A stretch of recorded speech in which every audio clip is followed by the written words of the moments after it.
Mardi 15 février 2016, semaine de la persévérance scolaire, le maire de Saint-Ignace de Loyola se prononce là-dessus.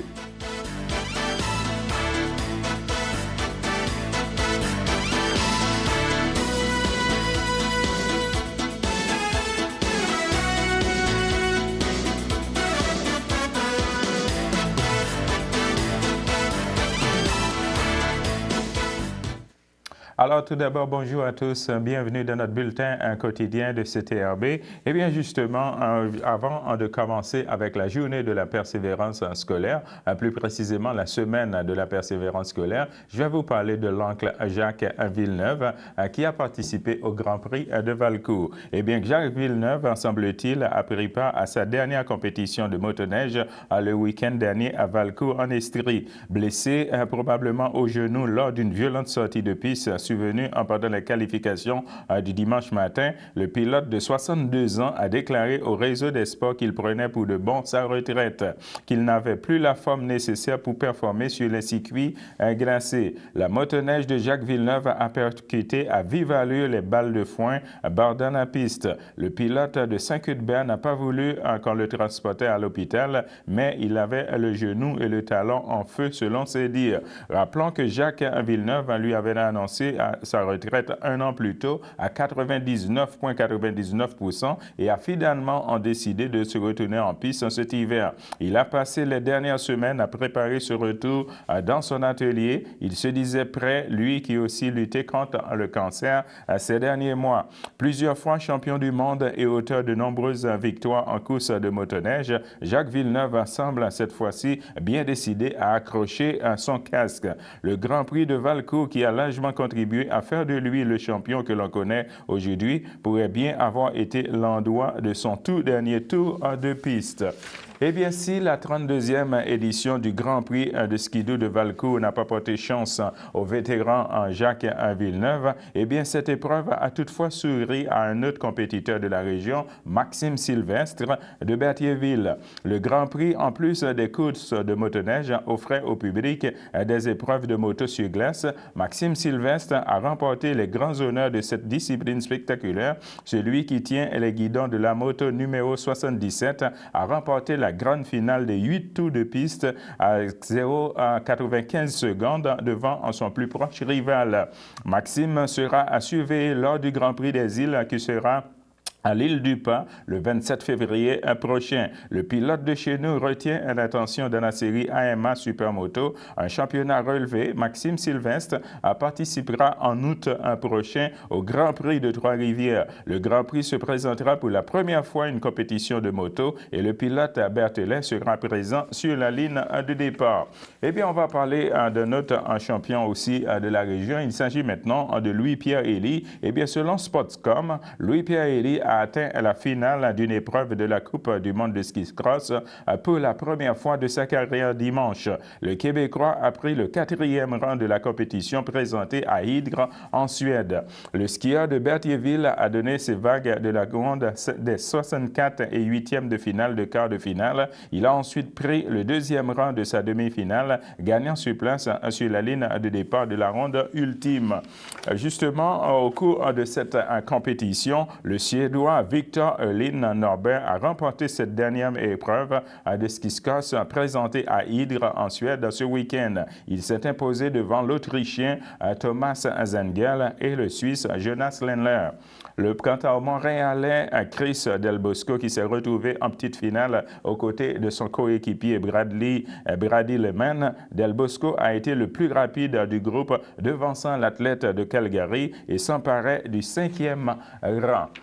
Eh bien, mesdames et messieurs, c'est la semaine de la persévérance scolaire. Ce matin, justement, à Saint-Ignace de Loyola, j'ai rencontré Jean-Luc Batte, le maire de Saint-Ignace de Loyola, qui s'est prononcé là-dessus. Écoutez ce qu'il avait à nous dire à notre micro.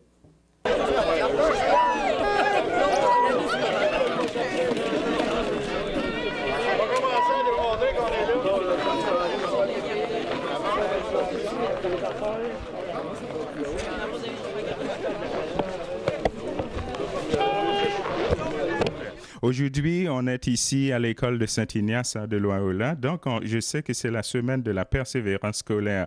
En quoi la municipalité de Saint-Ignace de Loyola s'implique dans cet événement-là?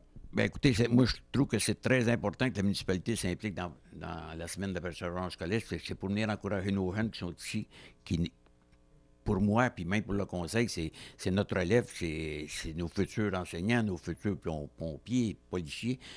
Et puis, il faut qu'on leur dise que c'est important de travailler à l'école, puis que l'école, c'est important pour tout le monde. Parce que même on leur dit que leurs professeurs, ils ont fait beaucoup d'études pour pouvoir leur donner leurs connaissances qu'ils ont aujourd'hui. Fait que, moi, je pense qu'au point de vue du conseil, ça fait quand même de la quatrième année, je pense qu'on fait ça. Puis on est heureux de le faire, puis je pense que aussi longtemps qu'on va être là, je pense qu'on va continuer à le faire. Puis j'espère que si jamais on n'est plus là à un moment donné, parce qu'on est tout le temps, à un moment donné, soit qu'on démissionne ou qu'on arrête, mais que ceux qui vont suivre vont pouvoir prendre la relève de ce qui se fait. La continuité, c'est ce que vous visez? Oui, je vise la continuité parce que je pense qu'encourager nos jeunes, c'est la chose la plus importante, puis je pense qu'on l'a la preuve aujourd'hui. On les rencontre classe par classe, puis ils sont tous contents de nous voir, puis on est contents de les voir aussi. Ça nous apprend à connaître nos petits jeunes, puis en même temps, eux, ils savent après qui est le maire de la municipalité, qui est les conseillers.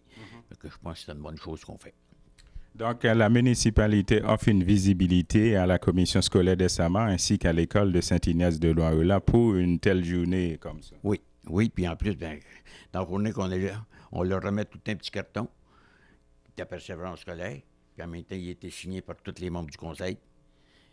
Puis au matin, on leur met un macaron. On les invite à le porter toute la semaine parce que c'est pour eux autres. Puis aussi, ben, la municipalité, ce qu'elle fait, c'est qu'à vers la fin de l'année, on vient leur remettre des mentions d'honneur à tout le monde parce qu'on trouve qu'ils ont pas. Pour leur dire qu'on est content qu'ils aient travaillé si bien durant toute l'année.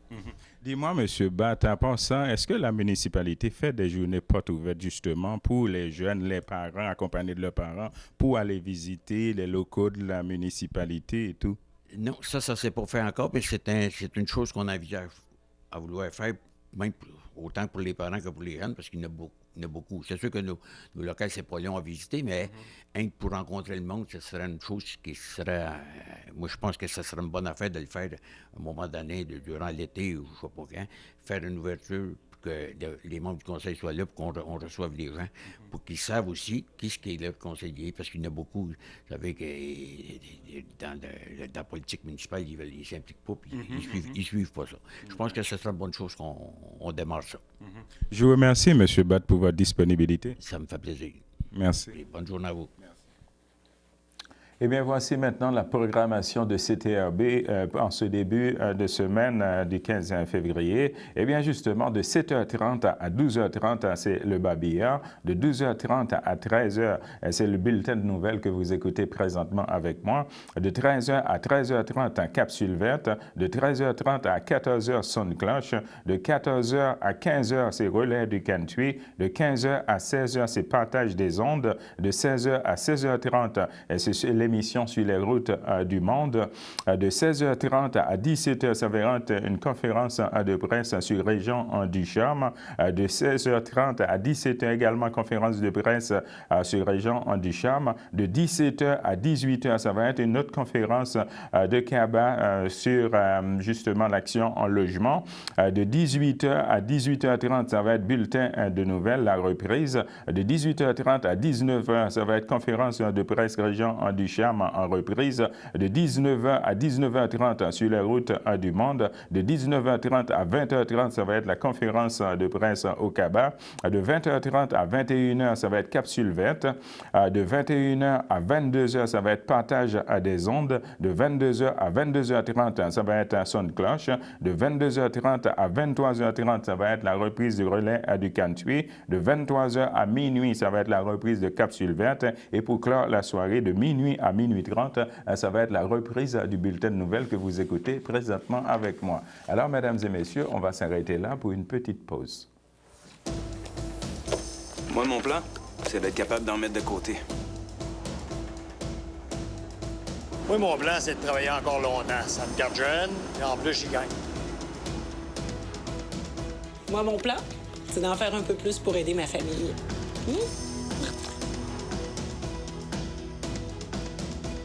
Créer une série de mesures au service de tous les Québécois, c'est ça notre plan. Ensemble, on fait avancer le Québec. Le samedi matin, dès 9h30, nos téléspectateurs sont invités au Super Bingo télévisé diffusé de nos studios de Berthierville. Un montant de 600 $ est disponible chaque semaine lors de cette joute de bingo télévisé. Un animateur et 3 bénévoles se succèdent à la caméra de CTRB dans le but de vous faire passer une petite heure agréable et payante le samedi matin. On peut se procurer les cartes de jeu chez les dépositaires autorisés participants à Berthierville, le dépanneur Formule 1, rue Gilles Villeneuve, le marché IGA Extra sur la rue Gabriel Brissette, le dépanneur Gauthier Savard au 480 Montcalm, le marché Métro rue Notre-Dame, la pharmacie Brunet rue Frontenac, le garage Pétroté sur la rue Gilles Villeneuve et à Saint-Ignace-de-Loyola, le marché Aldo rang Saint-Michel, le dépanneur Le Magasin Esso sur le chemin de la Traverse.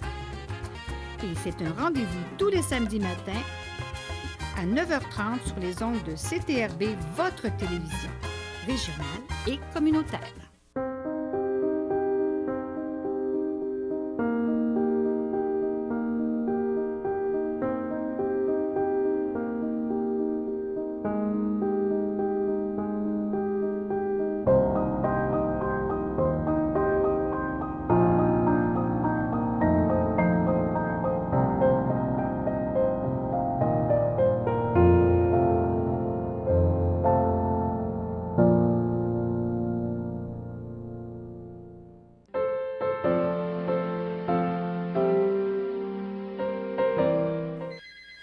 De retour, mesdames et messieurs, pour les anniversaires. Eh bien, l'Association des personnes handicapées secteur Berthier souhaite bonne fête à M. Daniel Kleinfens et l'âge d'or de Saint-Ignace souhaite également bonne fête à Mme Micheline Brunet.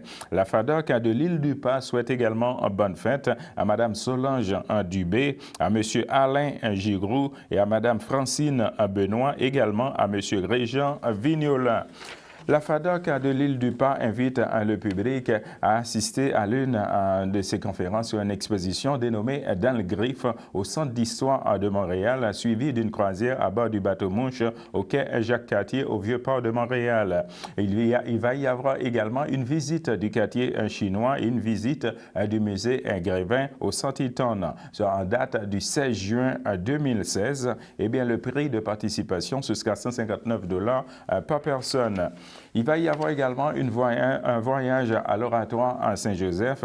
Eh bien, la date de ce voyage à l'Oratoire de Saint-Joseph, ça va être le 12 mars 2016. Eh bien, le prix de participation, ce sera 30 $ par personne et le départ s'effectuera dans le stationnement de l'église de Saint-Ignace de Loyola dès 8h30 et un autre départ en arrière de l'église de Berthierville dès 8h45. Pour toute information concernant ce voyage à l'Oratoire à Saint-Joseph, vous pouvez toujours en communiquer avec Mme Renée Lemieux au 450-836-1060 et Mme Claire Charret au 450-836-1591. La Société de conservation, d'interprétation, de Berthier, de recherche et des îles invite le public justement à parcourir ces 21 km de pistes de ski de fond et de raquettes dans un décor à couper le souffle. Notons que cette activité est gratuite. La municipalité de Lanoraie, en collaboration avec les concertistes de Chemin du Roi, invite le public à assister à un concert de musique classique, soit les dimanches 13 mars et le dimanche 24 avril dès 14h à l'église de Lanoraie. Le 13 mars, ça va être les concertistes du Chemin du Roi présenteront justement Mme Annie Sans-Chagrin qui est soprano et en la date du 24 avril, ça va être la présentation de Mme Cassilia Lenstein qui est flûtiste. Notons que toutes les deux seront accompagnées lors de la représentation par le pianiste Denis Alain-Dion. Eh bien, on va revenir ici à Berthierville, tout droit au Centre d'action bénévolat de Dautrey, justement qui nous a envoyé un petit mémo pour dire au public qu'il va y avoir la soirée reconnaissance des bénévoles qui aura lieu le 8 avril. Donc, le lieu sera à déterminer. Toujours au Centre d'action bénévolat de Daudraye, eh bien, en date du samedi 2 avril 2016 dès 20h, il va y avoir un concert de musique classique à la polyvalente Pierre de Lestage et le coût des billets, ce sera 35 $ par personne. En ce qui a trait à la date du vendredi 27 mai 2016, il va y avoir un tournoi de golf au club de golf de Sainte-Geneviève de Berthier. Donc, pour toute information, vous pouvez toujours communiquer avec le Centre d'action bénévolat de Daudraye d'ICABA au 450-836-71-22. Toujours à CABA, concernant les activités de CABA, eh bien, il y a les petites vues. Eh bien, en date du mardi 23 février 2016, dès 13h30 au CABA, il va y avoir la présentation du film Seul sur Mars, un film avec Matt Damon, et la durée, ce sera 2h21. On continue encore avec le CABA, le Centre d'action bénévolat de Daudraye, pour vous annoncer qu'il va y avoir une conférence sur la déficience auditive en date du jeudi 10 mars 2016 dès 13h30. Alors, pour toute information, vous pouvez toujours communiquer avec le Centre d'action bénévolat de Daudraye. Eh bien, on va parler maintenant de la féerie d'hiver à Lavaltrie. Eh bien, justement, quelques milliers de personnes s'étaient rassemblées à Lavaltrie en bordure du fleuve Saint-Laurent afin de célébrer la saison froide de belle façon dans le cadre de la féerie d'hiver. Tenue sous la présidence en d'honneur de Carole Tremblay, présidente du regroupement des gens d'affaires de Lavaltrie, l'événement a été un franc succès. Les activités se sont déroulées les 22, 23 et 24 janvier dernier. Le coup d'envoi des festivités a été faite en présence du maire de Lavaltrie, le maire Jean-Claude Gravel, ainsi que les dignitaires présents qui se sont adressés aux festivaliers. M. Gravel a souligné la fierté de la ville de Lavaltrie de permettre aux citoyens de profiter de la saison froide. On va revenir ici à la MRC de Daudraye pour vous lancer un deuxième appel de projet pour art et aménagement de l'intégration d'œuvres et d'art de l'aménagement du territoire. En effet, la MRC de Daudraye avait lancé un premier appel de projet s'adressant aux artistes et dont l'objectif est d'intégrer des œuvres d'art, l'aménagement du territoire. À la suite de la sélection de candidatures, le comité culturel de l'organisation annonce la tenue d'un deuxième appel. Sur le thème art et aménagement, l'initiative doit être réalisée en collaboration avec les municipalités et les organismes du territoire daudrayen. D'ailleurs, l'appui confirmé de la municipalité où le projet est nécessaire pour assurer l'évaluation de la candidature. Les propositions doivent respecter des exigences de base. Les œuvres devront être installées à des endroits accessibles, idéalement à l'extérieur. Les réalisations pourront, entre autres, être établies dans un parc ou intégrées à des berges aménagées. Il est également possible que l'œuvre soit placée dans un bâtiment. Or, ce dernier doit être ouvert à tous et très fréquenté. Alors, mesdames et messieurs, on va s'arrêter là pour une petite pause. Il y a le verre qu'on prend les yeux dans les yeux. Celui qu'on sirote les yeux fermés. Le verre qu'on lève aux grandes occasions. Lorsqu'il y a un but. Et celui qu'on ne sait pas trop comment prendre. Quelle que soit l'occasion, depuis le 1er février, les exploitants de bars doivent vous remettre une facture, comme dans les restaurants. Cela nous assure que les sommes dues vont bien dans notre portefeuille collectif.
Eh bien, étant donné qu'on n'a pas d'avis de décès dans notre base de données aujourd'hui, eh bien, on va aller tout droit aux éphémérides. Eh bien, en ce début de semaine du 15 février, pour vous dire, c'était arrivé un 15 février 2012 que les députés de la Chambre des communes à Ottawa votaient en faveur du projet de loi abolissant le registre des armes d'épaule. Également arrivé un 15 février 2007, à grande entrée aux îles de la Madeleine, le feu avait détruit l'usine de crabes et de homards de Madelimer, qui employait 300 personnes. Également arrivé un 15 février 2002, qu'on a accordé une médaille d'or dans la controverse de David Pelletier et Jamie Salé aux Jeux olympiques de Salt Lake City. Également arrivé un 15 février 2001, qu'à Montréal, 4 membres de la bande de motard Rock Machine sont les premiers au Canada à être reconnus coupables de gangsterisme. On continue avec les éphémérides en cette journée du 15 février.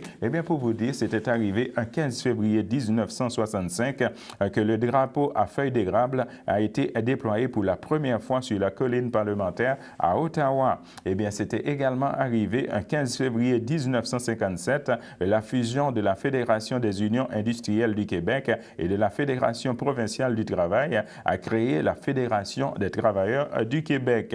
Également arrivé un 15 février 1922 qu'à La Haye, la Cour internationale de justice siège pour la première fois. Eh bien, également arrivé un 15 février 1839 qu'à la prison du Pied du Courant à Montréal, François-Marie de Lorimier, Charles Endeling et 10 compagnons s'étaient pendus suite au soulèvement de Beauharnois. Alors, mesdames et messieurs, on va s'arrêter là. De retour avec la météo.